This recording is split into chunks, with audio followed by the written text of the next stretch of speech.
भाषा विकसित होती होगी, आप तो हैं ही हैं। तो इस और इसी क्रम में हम जानते हैं कि मानक हिंदी कि हमारे यहाँ तो किस्सा कहा ही जाता है कि कोस कोस पर पानी बदले 2.5 कोस पर वानी। हिंदी की कितनी बोलियां उनका दर्ज करें, मैंने तमाम उदाहरण देकर पिछले व्याख्यान में टीटीवी कॉलेज में संदर्भ दिए थे, मैं उधर नहीं जा रहा हूँ। नहीं तो हिंदी समझने वाले ही हिंदी नहीं समझेंगे, सच्चाई ये है अगर उन बोलियों का उपयोग किया जाए तो किस तरह से 1903 से 1920 के बीच जब महावीर प्रसाद द्विवेदी इस हिंदी का निर्माण कर रहे थे, मानक हिंदी का, संयोग से अभी मेरा परिचय दिया गया, मैं मूलतः रायबरेली का हूँ, महावीर प्रसाद द्विवेदी भी वहीं के हैं, मेरे पड़ोसी हैं। तो मानक हिंदी का निर्माण और 49 का जिक्र सबने किया, 50 में लागू हुआ। हिंदी के विकास के लिए 1960 में केंद्रीय हिंदी निदेशालय का को स्वीकार किया गया, निर्माण किया गया और 1961 में वैज्ञानिक और तकनीकी शब्दावली आयोग का निर्माण हुआ। उसके माध्यम से जो तमाम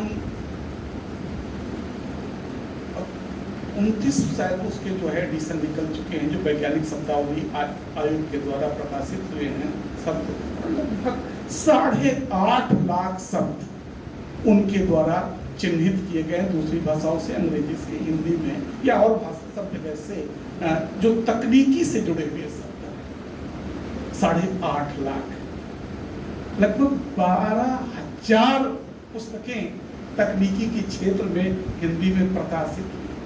उस वैज्ञानिक तकनीकी शब्दावली आयोग के माध्यम से, जिसके आरंभिक अध्यक्ष कोठारी जी थे, बहुत प्रसिद्ध हुआ जो है। और उसके बाद 1971 में केंद्रीय अनुवाद ब्यूरो की स्थापना हुई और तमाम भारतीय भाषाओं में जो है अनुवाद आरंभ हुए। थोड़ा पानी पी लेता हूं।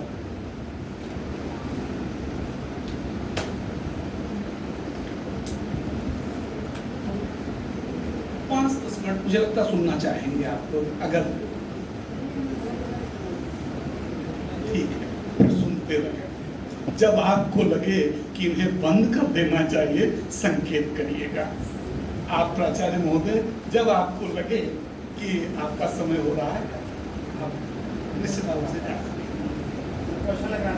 धन्यवाद, ये मेरी उपलब्धि है। साथियों, किस तरह से मतलब इसका विकास आप देखें कि जो 1800 से ठीक ढंग से जिसकी आरंभिक पढ़ाई लिखाई शुरू होती है, 1903 के आसपास तक जिसका मानक रूप निर्मित होता है, 1950 से जो राजभाषा बनती बिना अगर स्वाधीनता आंदोलन न होता, उस समय अंग्रेजों का विरोध था, अंग्रेजी का विरोध था। आज इस तरह का विरोध करना मूर्खता है। किसी अंग्रेजी का भी विरोध आप विरोध करके कर क्या लेंगे?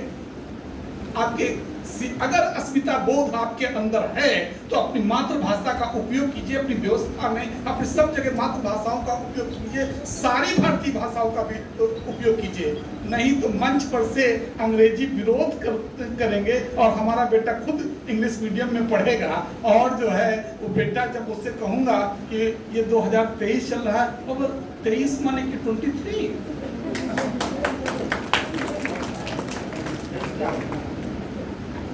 ये हमने किया है ना, ये कोई दूसरा हमसे कहकर नहीं आया था कि नहीं मैं अपने बच्चे को अंग्रेजी मीडियम माध्यम में पढ़ाऊं।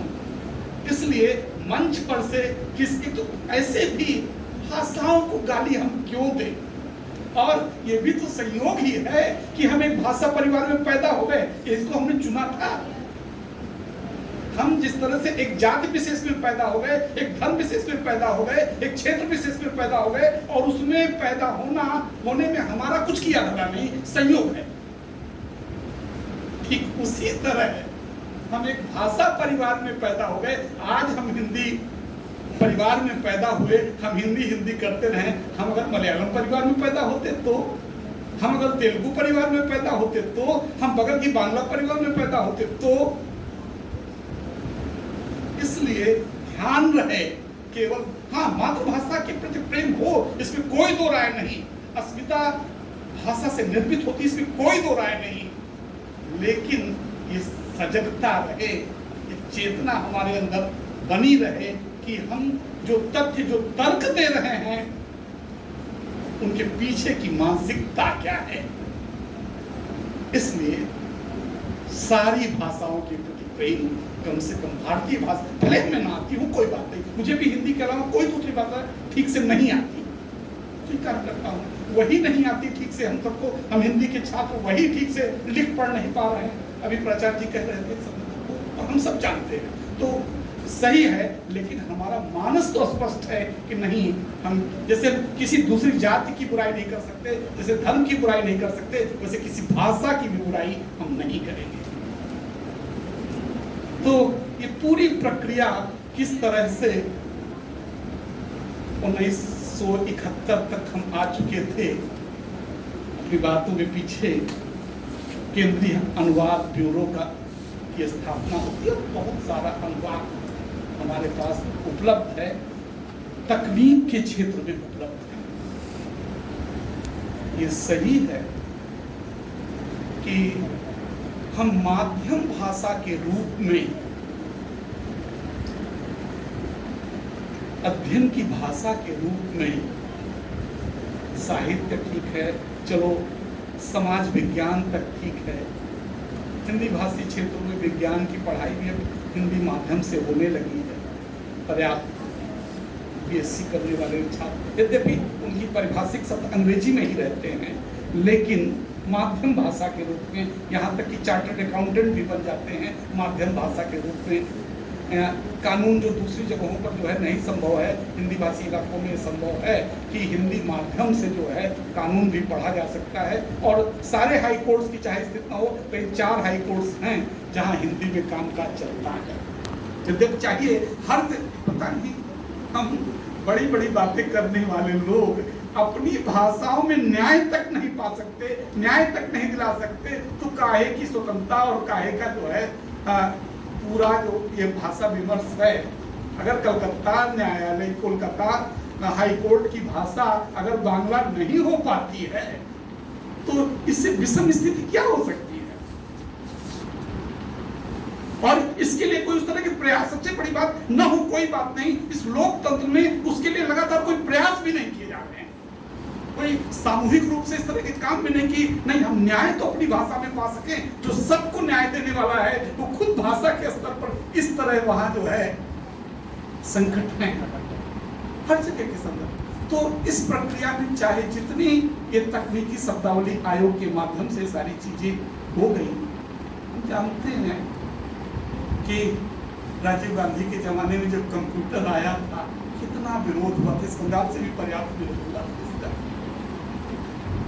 और अंततः 1991 में जब हमने भूमंडलीकरण को स्वीकार कर लिया, ग्लोबलाइजेशन को स्वीकार कर लिया, उसके बाद तो लगता था सारी भारतीय भाषाएं मर जाएंगी। जिस तरह की स्थितियां थी, सब कुछ अंग्रेजी में, सारी बहुराष्ट्रीय कंपनियां अंग्रेजी में, टेलीविजन के तमाम चैनल वो सब अंग्रेजी में। फिर मैं कहूँगा भाषा का विरोध नहीं है, सब कुछ इस तरह से। और जो हमारा ये कंप्यूटर विकसित हुआ, यद्यपि ध्यान रहे उसकी भी भाषा अंग्रेजी नहीं है। जो कंप्यूटर साइंस के लोग हैं वो जानते हैं उसकी अपनी कोई भाषा नहीं, वो कोडिंग से चलती है, उसके प्रतीक हैं, उसके चिन्ह हैं। वहाँ वो ना अंग्रेजी समझता है, ना बांग्ला समझता है, ना हिंदी समझता है। कंप्यूटर सब सीधे सीधे अब आर्टिफिशियल इंटेलिजेंस, कृत्रिम बुद्धिमत्ता का जो संदर्भ आया है, वहाँ भले ये सारी चीजें हैं, अन्यथा उसकी अपनी कोडिंग है। उस कोडिंग के आधार पर जो शब्द फिट होगा उसका वो उपयोग करेगा, उसकी अपनी अलग भाषा ही है जो आपकी इन भाषाओं से इतर है। लेकिन उसके आने के बाद भी हमें लगा था कि अब सारा ज्ञान तो एक भाषा में है, हम कुछ भी सर्च करेंगे, कुछ भी करेंगे, कैसे अब कोई रास्ता जो है बचा हुआ नहीं है। लेकिन हम जानते हैं कि क्रमशः बाजार का दबाव हो, प्रजातंत्र का दबाव हो, या लोगों तक जो है अपनी चीजों को पहुंचाने का दबाव हो, अंततः सारे चैनल्स हिंदी में, यहाँ तक कि जो सेंसेक्स बताने वाले वाणिज्य जो शेयर बाजार इत्यादि से संबंधित चैनल भी अंततः उनको हिंदी में लाना पड़ा। हिंदी में नहीं, भारतीय भाषाओं में लाना पड़ा। न्यूज चैनल तो आप देख ही रहे हैं कि लगा आज भी पूरे भारतीय संदर्भ में अगर मीडिया पर सबसे अधिक जिस भाषा का प्रभाव है वो हिंदी का है। भारतीय भाषाओं का भी ये आरंभ, अन्य भारतीय भाषाओं का भी अनुपातिक ढंग से आरंभ हुआ है ये संदर्भ। और आप देख रहे हैं कि हर प्रांत के हिसाब से हर भाषा में जो है न्यूज चैनल्स आ गए, और डिस्कवरी चैनल जैसे चैनल भी डबिंग के माध्यम से ही सही वो हिंदी में, बांग्ला बच्चों, और बहुत आसान, इतने हमारे स्मार्ट टीवी की भी स्थिति है कि वही कार्टून आ रहा है लेकिन आप उसकी भाषा बदल सकते हैं। ये सारी चीजें जो भी आने वाले समय में, बहुत ज्यादा दिन नहीं है, ये भाषाओं का विवाद समाप्त होगा। हाँ, वो अस्मिता बोध के तहत वो सारी चीजें रहे, अलग बात है। अन्यथा जैसे 2007 में गूगल ने काम किया, 2008 में माइक्रोसॉफ्ट ने काम किया। अब बहुत सारी सामग्री नेट से, अभी अंजलि कुछ संदर्भ खंडित कर रही थी, मेघा कुछ बातें कर रही थी, या मैडम पूजा जी संभवतः कुछ बातें कर रही थी। वास्तव में अब तकनीक हिंदी के सामने समस्या नहीं है, बल्कि हमारे अंदर की जो मानसिकता है, जो औपनिवेशिक बोध है, हम तो क्योंकि हमारा अभ्यास भी नहीं हुआ, कि लगातार प्रयोग में एक भाषा रही है और हम उससे इतर में जाने में हमें जो है संकट हो रहा है। इसलिए नहीं तो थोड़े से प्रयास के बाद सिर्फ हिंदी ही नहीं, 8वीं अनुसूची में शामिल सभी भाषाओं का उपयोग हम कंप्यूटर में कर सकते हैं, बड़ी सहजता के। बस थोड़े से अभ्यास की जरूरत है, उसके लिए सजग प्रयास भी नहीं हो रहे हैं, अन्यथा कोशिशें की जाए वो काम बड़ी आसानी के साथ हो सकता है। तो ये अभी बहुत ज्यादा दिन नहीं हुए, 2007-8 से ये काम जो है आरंभ हुआ, और भाषा किस तरह से